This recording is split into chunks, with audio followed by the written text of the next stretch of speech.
kita dari kelompok 3 yang menjadi ketua kelompok yaitu Wahid Amiruddin dan anggotanya yaitu Yusantri Bago, Michelle, Vira Oktaviani, dan Arnoldus J. Anggor. Di sini kita mau menjelaskan tentang bagian-bagian diagram arus data penjualan. Nah, perlu kita tahu diagram arus data atau DAD penjualan adalah gambaran visual yang menunjukkan aliran data yang terjadi dalam proses penjualan di sebuah perusahaan. Adapun diagram arus data penjualan PT PJT sebagai berikut. Proses penjualan di PT PJT dimulai dari customer, baik yang datang langsung maupun yang berbelanja secara online. Lalu, customer memilih produk yang ingin dibeli melalui showroom atau e-commerce perusahaan. Nah, setelah customer sudah menentukan barang yang ingin dia beli, customer langsung ke bagian kasir. Nah, di sini kasir akan mencatat transaksi dan menerbitkan dua dokumen penting, yaitu invoice sebagai bukti pembayaran dan surat jalan sebagai dasar pengiriman barang. Setelah itu masuk ke tahap pengecekan pembayaran.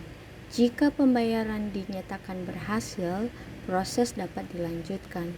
Namun jika tidak, transaksi akan dihentikan sampai customer melakukan pelunasan. Lalu, ketika pembayaran sudah dikonfirmasi, surat jalan dikirim ke bagian gudang. Setelah itu, gudang menyiapkan barang sesuai pesanan dan memproses pengiriman melalui kurir atau ekspedisi. Lalu, barang akan dikirim langsung ke alamat customer. Dan setelah barang sudah sampai atau sudah diterima oleh customer memberikan tanda terima sebagai bukti bahwa pesanan sudah sampai dengan baik kepada perusahaan tersebut. Nah, setelah perusahaan menerima bukti terima dari customer, maka perusahaan meneruskan di bagian finance accounting. Di bagian finance accounting ini bertugas untuk mencatat transaksi yang diterima. Lalu setelah dicatat, maka langsung diinput ke sistem Jahir. Sistem Jahir itu adalah software akuntansi yang digunakan perusahaan untuk mengelola dan mencatat semua transaksi keuangan secara otomatis. Nah, setelah transaksi sudah diinputkan di sistem Jahir,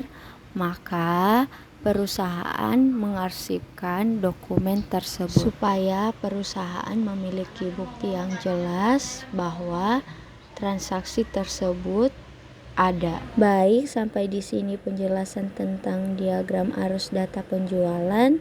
Semoga dapat dipahami dan dimengerti. Dan jika ada suatu kesalahan dalam pengucapan, mohon maaf. Dan saya ucapkan terima kasih.